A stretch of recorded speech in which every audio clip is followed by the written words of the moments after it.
जय साई राम। आप सब साई के प्यारों को आज साई की अत्यंत कृपा के साथ आपको साई की एक कहानी बताई जाएगी। कहानी किसकी है ये बताना ज़रूरी नहीं है।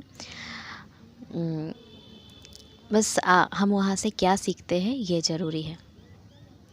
तो साई का नाम लेकर मैं शुरू करती हूँ। श्री सच्चिदानंद सद्गुरु साईनाथ महाराज की जय।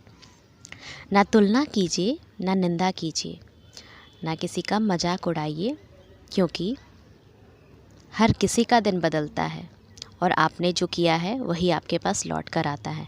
बस साईं साईं जपा कीजिए, बस भला कीजिए, प्यार बांटिए और साईं साईं जपा कीजिए। अब मैं उन डिवोटी की डायरी से ये अनुभव आपको पढ़कर सुनाती हूँ। साईं कलयुग के भगवान हैं, वे जीवित है। ये एहसास पहली बार उस समय हुआ था जब हम 14 वर्षों के बाद नानी के घर से निकलकर साईं के घर आने वाले थे। साईं का घर मतलब सब एक साथ। साईं का दिया हुआ एक प्यारा सा रेंट का ही घर, पर साईं का, जहाँ पे मालिक बस साईं पूरी तरह से। जो भी बोलना साईं से बोलना, जो भी पूछना साईं से पूछना। साईं ने हमें ना सब रूपों में दर्शन दिए हैं। कभी डॉक्टर बन गए, कभी टीचर बन गए, कभी लॉयर बन गए, कभी मकान मालिक बनकर खड़े हो गए, कभी स्कूल के प्रिंसिपल बन गए, कभी स्कूल के कलीग्स बन गए। साईं माँ बने, पापा बने, भाई बने, बहन बने, दोस्त बने, साथी बने, सब रिश्तों में साईं ने निभाया। तो मैं बता रही थी कि जब 28 सालों के बाद हम अपना सामान बांध रहे थे, मैं बताऊंगी 28 साल कैसे। तो हम सारे भगवान जी के फ़ोटोज़ वगैरह जो पूजा रूम में रखे हुए थे वो बांध रहे थे। आश्चर्य की बात तो ये थी कि सभी देवी देवताओं के फ़ोटो एकदम काले, एकदम पुराने हो चुके थे। बस साईं की ही फ़ोटो जो 20 साल पुरानी थी वो एकदम नई थी।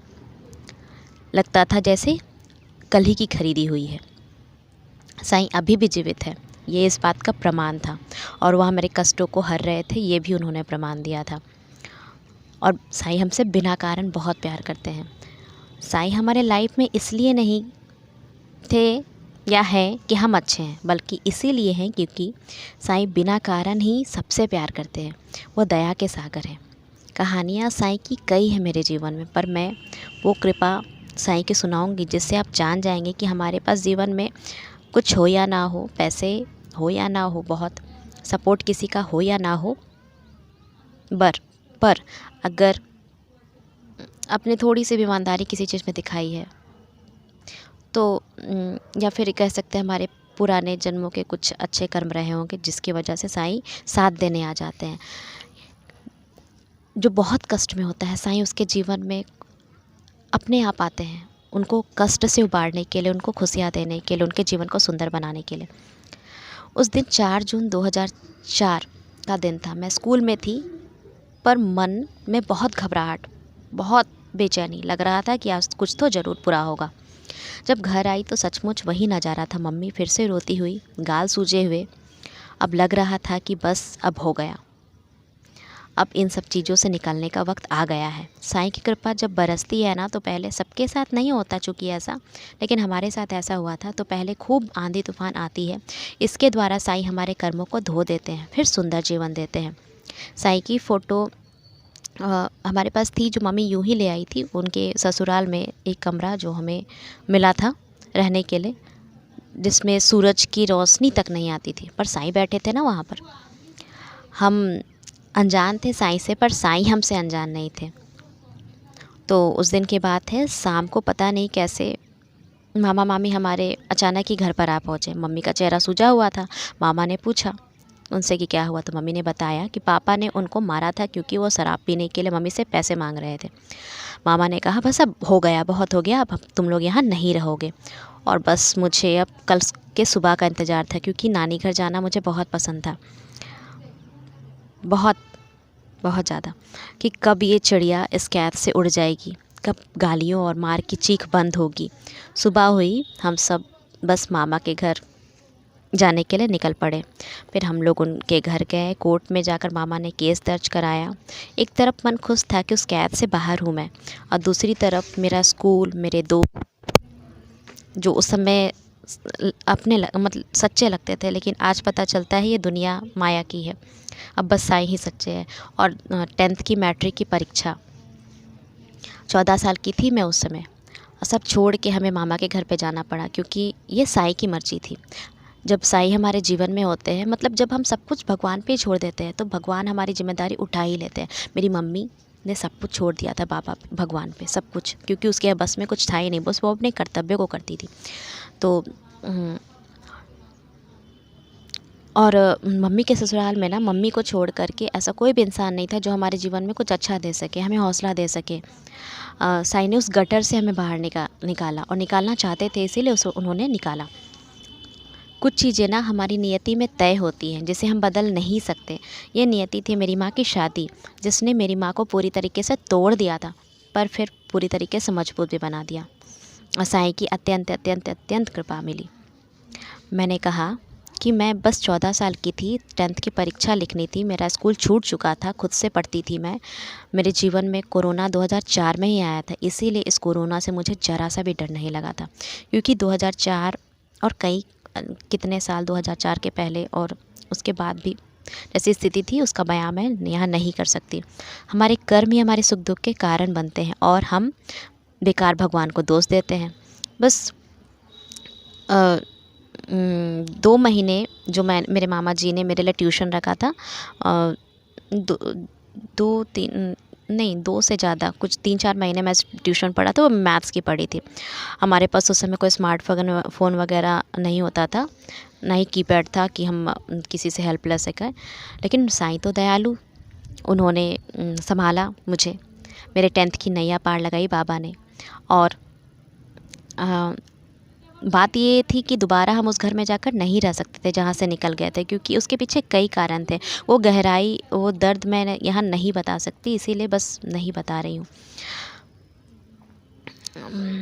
बस साईं की कृपा बताना चाहती हूँ, बस अच्छाइयाँ बताना चाहती हूँ। मामा का घर दूसरे शहर में था। मैं ना 10th की एग्ज़ाम में 2nd डिवीज़न मार्क्स लाए थे, 59%। वो भी साईं की कृपा थी, मेरा कुछ नहीं था, मैंने कुछ नहीं किया था। मैंने एग्ज़ाम के दौरान जो मैथ्स का सैम्पल सेट से सॉल्व किया था, वही सेम क्वेश्चन मेरे क्वेश्चन पेपर में आया था बोर्ड के, और मैं पास हो गई। और मुझे मैथ्स में सबसे हाईएस्ट मार्क्स आए थे। जो लड़की मैथ्स नहीं जानती थी, उसके मार्क्स सबसे हाईएस्ट आए थे। तो साईं ने मुझे वहाँ पे ज़िंदगी का पहला जंग जितवा दिया था। मैंने किताबें इतनी नहीं पढ़ी जितना साईं ने ज़िंदगी को पढ़ा दिया। हम बेघर थे, क्योंकि मम्मी का ससुराल साईं ने छुड़वा दिया था, और अब हम नानी के पास आ गए थे। नाना जी के जाने के बाद नानी अकेले रहती थी, क्योंकि मामा लोग की नौकरी शहर में थी, और नाना शहर में नौकरी करने के बाद गांव में आ गए थे। तो नानी को भी गांव में ही मन लगता था, क्योंकि वो नाना जी के प्यार से बनाया हुआ घर था। तो मैंने जैसे कहा कि कुछ चीज़ें नियति में लिखी होती है, तो हमारी नियति थी कि 14 साल हम मम्मी के ससुराल में रहें, 14 साल मम्मी के मायके में रहे। तो यही था। हम 3 बहन और 1 भाई। अब सबके खर्च चलाना ये बड़ी चुनौती की बात थी गाँव में, चूँकि नानी अकेले रहती थी। मामा लोग त्योहारों पर आ जाया करते, बाकी सारी जिम्मेदारियाँ अब मम्मी के सिर थी। बहुत बड़ा घर था मेरी नानी का, अभी भी है, बहुत बड़ा घर है। नाना रिटायर होने के बाद एक दुकान खोले थे, जो उनके जाने के बाद नानी चलाती थी, और अब उस दुकान की जिम्मेदारी मम्मी की हो गई थी। मम्मी सिलाई करती थी, और हम दिवाली में पटाखे बेचते थे, रक्षाबंधन में राखी बेचते थे, छठ में सूप खरीद कर लाया करती थी मम्मी, और उसे हम सब मिलके बेचा करते थे। और रंग बिरंगी चूड़ियाँ भी मम्मी लाती थी, कान के झुमके भी लाती थी। और उसके बाद बागान में, नानी के बागान में बैगन और टमाटर भी उगाते थे, फिर उसे बाज़ार में बेचा जाता था। कहानियाँ बहुत हैं मेरे जीवन में, हर कहानियाँ मेरे साईं से जुड़ी हुई है। पर मैं बताऊँगी अब ये कि जब मेरी ग्रेजुएशन जैसे तैसे हो गई, मैंने 5 साल मौसी के घर पर रहा, जो उसी शहर में था जहाँ मेरी मम्मी का ससुराल था। मेरे सिबलिंग्स जो अभी सरकारी स्कूल में पढ़ रहे थे, बीच में उनका पढ़ाई काफ़ी साल छूट गया था, लेकिन फिर बाबा ने उन्हें पढ़ाया। तो एक मुझसे जो छोटी बहन है, उसका 10th हो गया था। मम्मी ने मुझे मौसी के घर पर ही रहकर मुझे खुद के लिए जॉब ढूंढने को कहा था, और साईं की कृपा से मुझे एक स्कूल में जगह मिल गई थी। वो 3,000 मिलते थे वहाँ पे, पर वो मेरे लिए बहुत थे, क्योंकि मेरी पढ़ाई इतनी अच्छे से नहीं हुई थी कि मुझे बहुत अच्छे स्कूल में रख लिया जाता। फिर साईं ने रास्ता दिखाया, मौसी का घर छोड़ दिया हमने, और फिर हम 2 बहनें रेंट के घर पे रहने लगे, जिसमें से 1500 रेंट में चला जाता था और 1500 में हम जैसे भी मैनेज करते थे। मम्मी जो सामान गांव पे बेचती वो पैसे नानी को खर्च के लिए दिया करती थी, और उसके बाद कुछ पैसे हमें देती थी। मुझसे छोटी बहन जिसे पढ़ने का बहुत शौक़ था, बचपन में जब वो 3 साल की थी तो एक थैले में कॉपी लेकर हर दिन एक स्कूल के बाहर खड़ी हो जाती थी, जो हमारे घर के सामने में था। रोती थी, बोलती थी मुझे भी स्कूल जाना है। याद है मुझे आज भी कि मम्मी ने कैसे उसका एडमिशन बड़ी मुश्किल से कराया था, पर अब भी उसकी यही शौक़ थी कि पढ़ना है, बस पढ़ना है और बहुत अच्छा करना है। साइंस लेकर पढ़ना था उसे, तो पैसे हमारे पास नहीं थे, बस साई थे। कॉलेज तो गवर्नमेंट मिल गई थी क्योंकि उसके परसेंटेज अच्छे थे, पर कॉलेज के भरोसे तो कुछ नहीं होता ना। तो एक दिन वो मुझे बिना बताए खुद के लिए ट्यूशन ढूंढने चली गई। कमाल की बात तो ये थी कि उसके तीनों फिजिक्स, केमिस्ट्री, मैथ्स तीनों जो टीचर्स थे वो उसने कन्विंस कर लिया। जहाँ बाकी बच्चों के फ़ी 8-9,000 तीनों मिला के लग रहे थे, इससे मतलब हमें मात्र 1600 में, जहाँ साईं खड़े थे, साईं खड़े होकर सर के मुख से बोले थे वो। बस इसने ना अपने सर को अपनी कंडीशन बताई थी, और टीचर्स ने कहा था कि हमें ब्राइट स्टूडेंट्स की तलाश है और तुम बस 100 रुपये दे के एडमिशन करवा लो।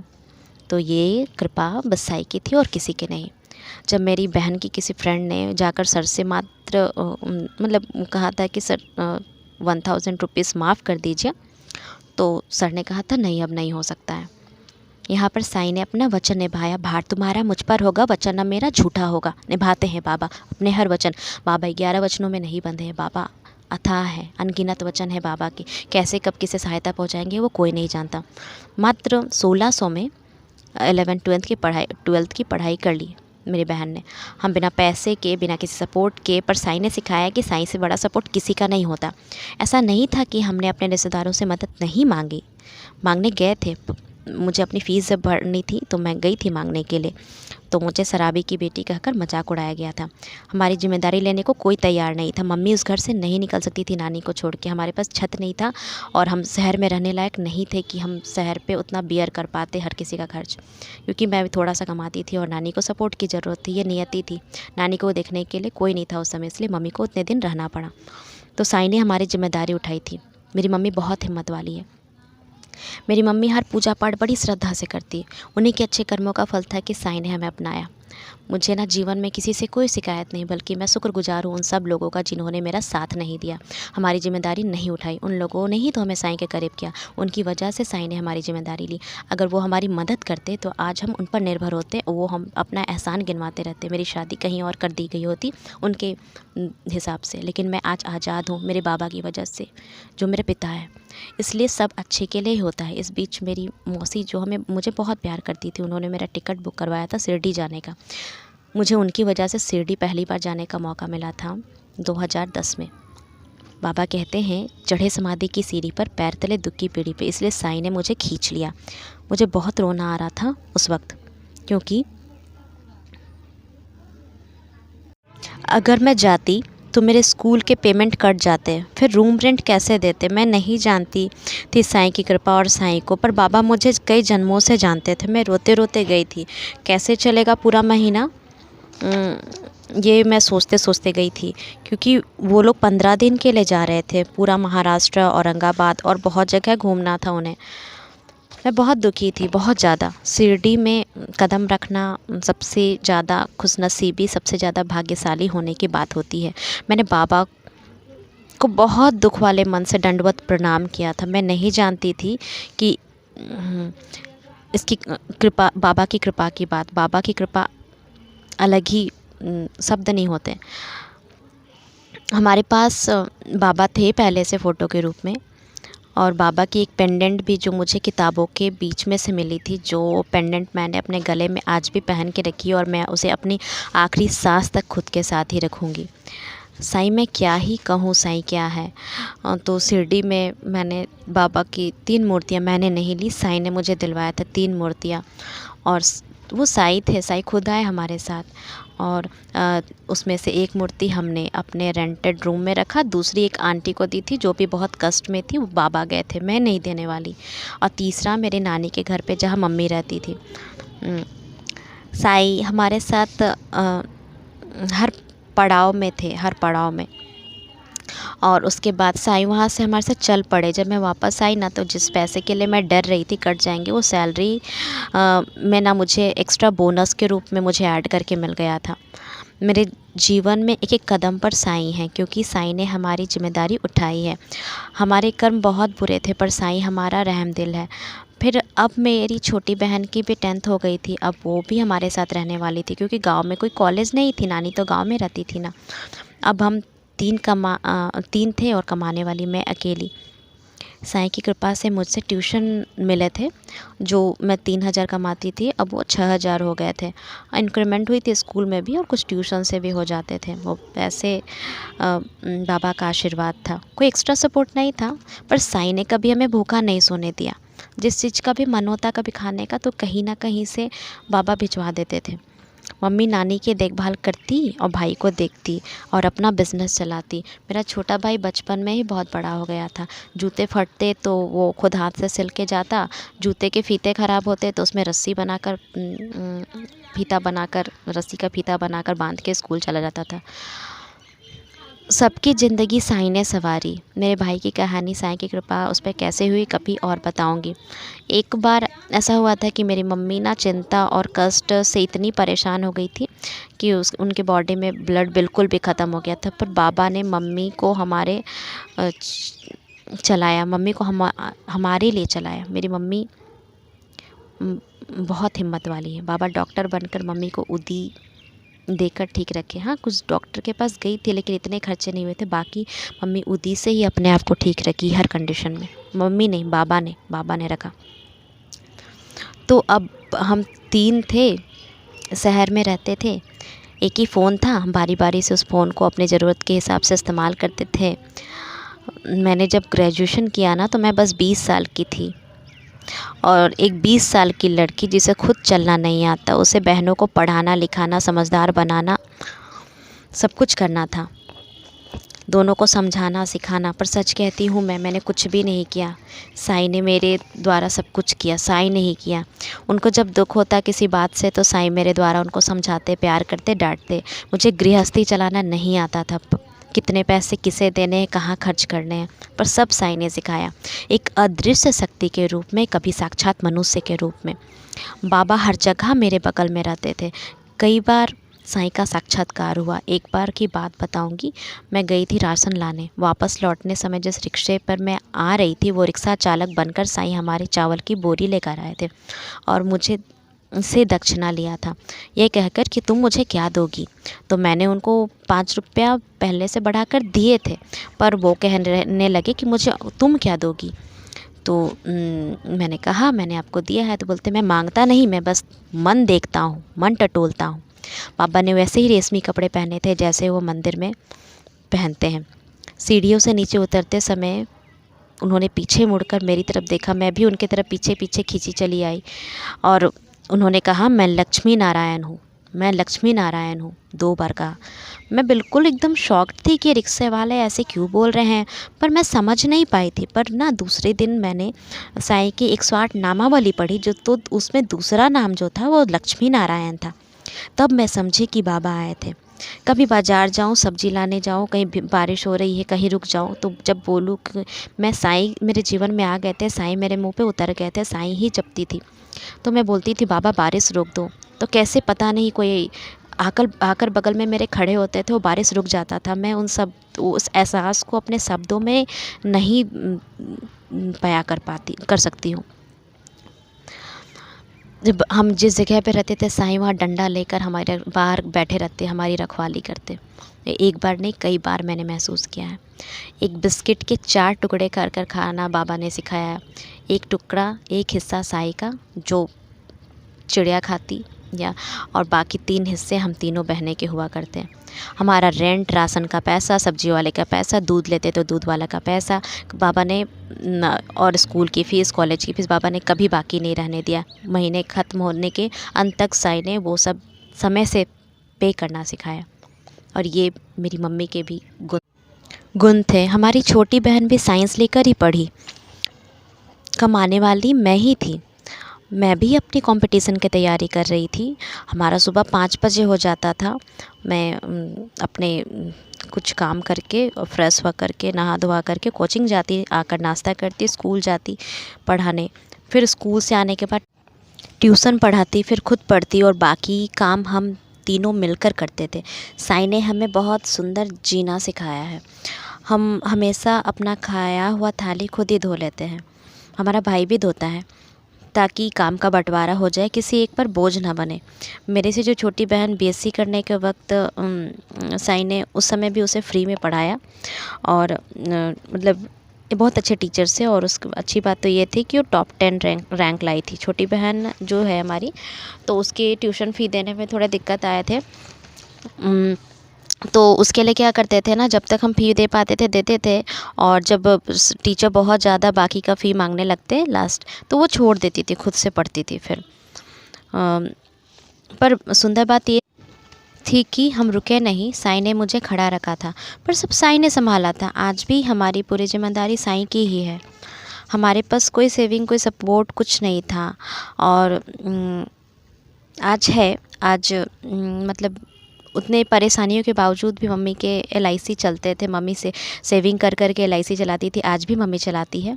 बहुत बड़ा कुछ ऐसा सेविंग नहीं है, लेकिन हाँ, जी रहे हैं अच्छी ज़िंदगी।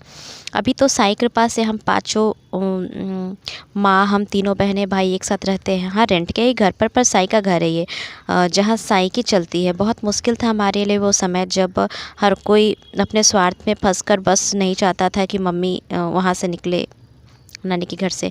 क्योंकि मम्मी को अकेला छोड़कर सब घूमने चले जाते थे, तीर्थ यात्रा पे भी जाते थे। मम्मी 14 सालों तक वहीं रही। पर ये उनका कोई दोष नहीं था, उन्होंने तो हमें छत दिया था। वो हम उनके बहुत आभारी हैं, बहुत ज़्यादा। वो नहीं देते तो आज हम कहीं के नहीं होते। बहुत सपोर्ट किया उन लोगों ने हमें, उनकी कोई गलती नहीं थी। उन्होंने ना साई के करीब किया हमें। कुछ ज़मीन के हिस्से हम मम्मी के हिस्से मम्मी के नाम पे लिख दिए गए थे, पर ताकि मम्मी वहाँ से ना निकले, हम लोग ना निकले, और वैसे ही हमेशा वहीं पे रहे, देखते रहें। पर मम्मी ने कभी लालच नहीं किया, मम्मी ने लेने से साफ मना कर दिया। ऐसा नहीं कि था कि मतलब वो हमें बहुत कष्ट दिए, नहीं, हमारे हिस्से में जो था हमने वो किया।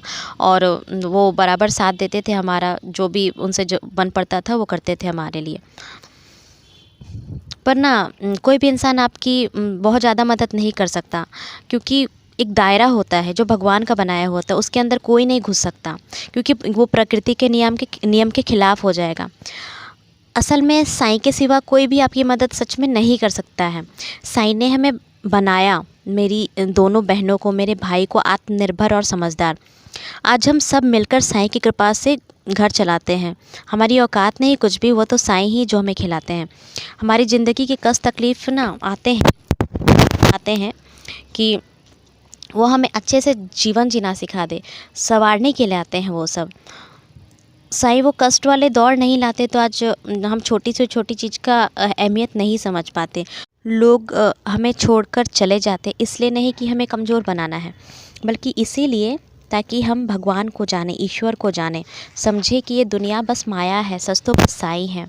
मेरे बायोलॉजिकल फादर का प्यार मैं नहीं जानती, सपोर्ट नहीं जानती, जो अब नहीं है इस दुनिया में, साईं के पास ही है। इसीलिए साईं ने मुझे अपना बच्चा बना लिया था, हम सबको। हम और जगत पिता हमारे पिता है।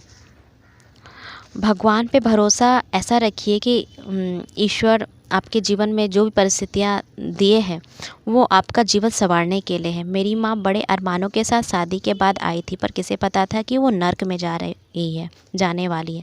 किसे पता था कि उसे बहुत सारे अनसुलझे सवाल सुलझाने थे।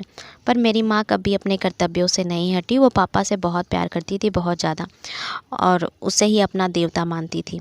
मेरी माँ जैसे सतयुग में कोई औरत जैसे अपने रिश्तों को निभाती थी, उसी तरह सतयुगी आत्मा बनकर अपनी सारी जिम्मेदारियों को निभाया उसने। कभी नहीं सोचा था कि वो अपने पति का साथ छोड़ेगी। पापा उनको गालियाँ देते, मारते, बहुत बेइज्जती करते, और क्या क्या करते नहीं बता सकती मैं। माँ इस उम्मीद में अपनी ज़िम्मेदारी निभाती कि ये मेरी किस्मत है, एक दिन तो ज़रूर सवेरा आएगा। ऐसा नहीं कि वो पढ़ी लिखी नहीं थी, पर इतनी उलझ गई थी इन सब चीज़ों में कि इसे निकलने का मौका ही नहीं मिला। लेकिन हाँ, जो बन पड़ा उसने किया। वही हमारी माँ और पिता, बाबा तो है ही। साईं सचरित्र में वर्णित है, जहाँ प्रेम होता है वहाँ भगवान स्वयं प्रकट हो जाते हैं। साईं सचरित्र में ये भी लिखा है कि हमें अपनी जिम्मेदारियों का निर्वहन ईमानदारी से करना चाहिए। चाहे ससुराल हो या मायका, सब जगह मम्मी ने अपना फ़र्ज़ निभाया, खुद कष्ट सहा ताकि सबकी ज़िंदगी अच्छी रहे। पर साईं ने कभी मम्मी का साथ नहीं छोड़ा, और साईं ने पूरे 28 वर्षों के बाद हमें बंधन से मुक्त कर दिया। आज हम साईं के घर पे हैं। ये 28 साल बंधन, मतलब कष्ट वाले बंधन से कोई अब हम पे अपना दबदबा नहीं जमा सकता। ये 28 साल आप देखिएगा कि बहुत लंबा साल है, पर ये हमारे बनाने के लिए, हमारी ज़िंदगी को के सही मायने सिखाने के लिए। हम धर्म ग्रंथ इत्यादि इसलिए पढ़ते हैं ताकि हम जीवन जीने का सही तरीका सीख सकें। साईं ने अपना प्रत्यक्ष उदाहरण देकर, जब साईं थे यहाँ पे, तो उन्होंने अपना प्रत्यक्ष उदाहरण देकर हमें जीवन जीने का सही तरीका सिखाया था। इसीलिए साईं धरती पे आए थे, ताकि हम सचेत होकर जीवन जीना सीखें, सुंदर कर्म करें और अपने जीवन को सुंदर कर बना सके। हमें साईं ने धर्म ग्रंथ पढ़ाने की जगह जीवन के कष्टों द्वारा जीवन जीना सिखाया। वो कष्ट हमारे लिए वरदान थे, क्योंकि हर कष्ट में साईं हमारे साथ थे। अब की बात तो कुछ और ही है। अब साईं ही हमारे लिए सब है। जीवन का वो हिस्सा अगर छूट जाए, दूर हो जाए, तो मेरे प्राण निकल जाएंगे। साईं ऐसे है मेरे लिए, मतलब सब कुछ उन्हीं का है, उनसे ही जुड़ा है। मैं मांगती नहीं साईं से। हाँ, कुछ चीज़ों की ज़रूरत अपने पिता से मांगना पड़ता है, लेकिन वो बिना मांगे ही दे देते हैं। बहुत प्यार करते हैं साईं मुझसे, हम सबसे बहुत प्यार करते हैं। वो जगत पिता है। ऐसा नहीं है कि अभी हमने सब कुछ पा लिया है, हम प्राइवेट में ही काम कर रहे हैं साईं की कृपा से, लेकिन वो दौर बहुत मुश्किल था, बहुत ज़्यादा मुश्किल था। अगर हम नहीं पढ़ते तो आज जो भी कर रहे हैं वो नहीं कर पाते। साईं की और सरस्वती की बहुत देन है हम पर। सरस्वती पूजा हर साल बाबा की कृपा से सरस्वती माँ हमारे घर आती हैं। बहुत कृपा है उनकी, उन्हीं की वजह से हम अपना जीवन जी पा रहे हैं। साईं को समझने की ज़रूरत नहीं है, बस उनको विश्वास करना है। मैं साईं से अगर एक फूल मांगती हूँ ना, तो साईं मुझे गुलाब का पौधा दे देते हैं कि एक क्यों तेरे लिए तो पूरा गुलाब का पौधा, बहुत सारे गुलाब होगा। और आज मेरी ज़िंदगी में जो भी रिश्ते हैं वो साईं की वजह से अच्छे हैं। साईं ने आत्मनिर्भर बनाया। आज अगर किसी पर निर्भर रहते तो उनका लिया हुआ खाते, तो ये इन सब चीज़ों से साईं ने दूर रखा। कितने कमा रहे हैं ये मायने नहीं रखते, कितने शांति है मन में ये मायने रखता है। और बहुत सारी कहानियाँ मेरे साईं की ही मेरी ज़िंदगी में। साईं के बिना कुछ भी नहीं। मैं अगर एक कदम पे चलती हूँ तो मुझे साईं चलाते हैं। एक सांस भी ले रही हूँ, हम सब का है, लेकिन वो महसूस वो इंसान कर सकता है जो कष्ट के दौर से गुजरा है, और उसे समझ में आया जब कोई नहीं खड़ा था तो वो खड़ा था। तो मेरे साथ ये हर पल होता है।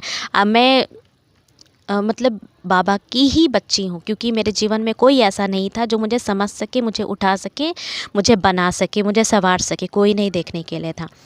और साईं की मर्ज़ी होगी तो और भी चीज़ें आप सुनेंगे, जिससे आप साईं की कृपा को जानेंगे कि साईं क्या है।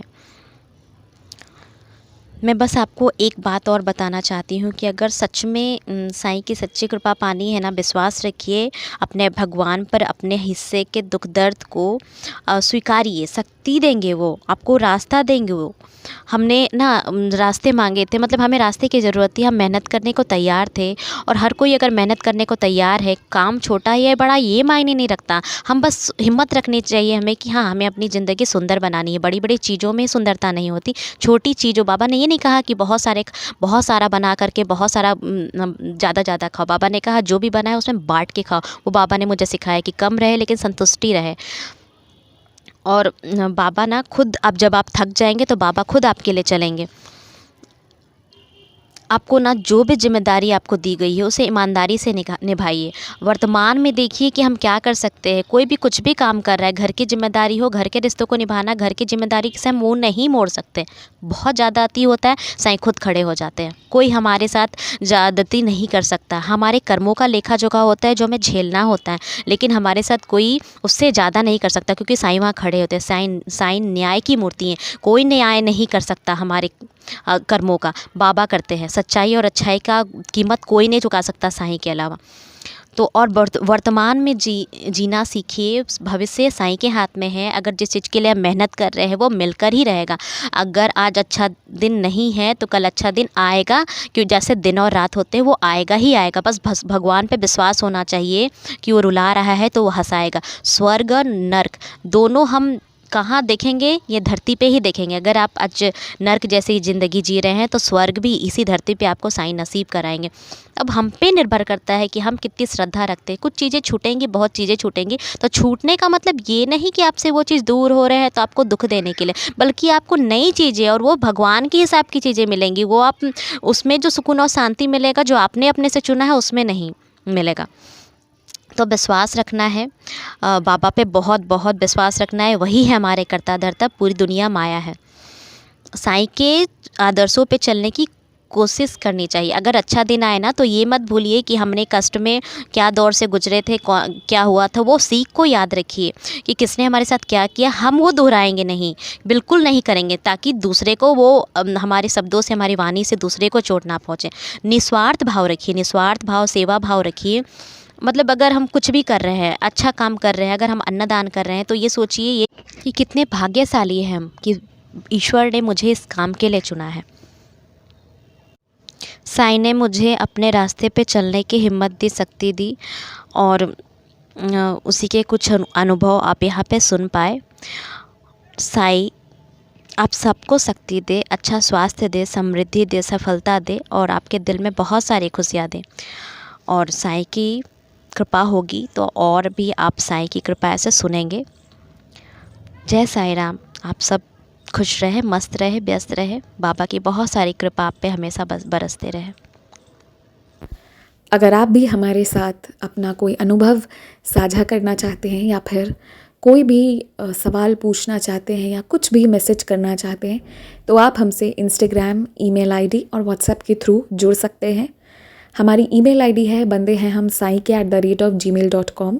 स्क्रीन पर ईमेल आईडी मेंशन की गई है। आप सबसे ये रिक्वेस्ट है कि काइंडली करेक्ट स्पेलिंग चेक कर लें। हमारी ईमेल आईडी में बंदे हैं हम में AA है। प्लीज़ करेक्ट स्पेलिंग पर मेल करें, वरना आप किसी और जगह भेज देंगे एंड वो हम तक नहीं पहुंच पाएगी। ऑल्सो अगर आप हमें मेल करते हैं तो विदिन 5 डेज़ आपको रिप्लाई भी दे दिया जाता है। अगर उस दौरान रिप्लाई नहीं आता है तो काइंडली करेक्ट आईडी पर वापस मेल भेजें। अगर आप व्हाट्सएप के माध्यम से जुड़ना चाहते हैं तो हमारा व्हाट्सएप नंबर है 6206008273। आप सबसे रिक्वेस्ट है कि प्लीज़ मैसेज करें, और ऑडियो भी आप भेज सकते हैं, पर कृपया कॉल ना करें। कॉल पिक नहीं की जाएगी और ना ही कॉल पर बात करने का रिक्वेस्ट डालें। आप अपने मैसेज भेज दें, आपको हम अपने टाइम के हिसाब से रिप्लाई कर देंगे। आप चाहें तो इंस्टाग्राम के थ्रू भी हमारे साथ कनेक्ट हो सकते हैं साई चिल्ड्रन के माध्यम से, जिसका स्क्रीनशॉट आपकी स्क्रीन पर शो हो रहा होगा। इसके थ्रू आप इंस्टाग्राम पर जुड़कर भी अपने अनुभव, अपने क्वेश्चंस कुछ भी हों शेयर कर सकते हैं। जो भी है आप अपनी भावनाओं को ज़रूर शेयर करें। एंड बस जय Sai Ram, stay blessed, take care. Baba आपको बहुत सी खुशियाँ दें।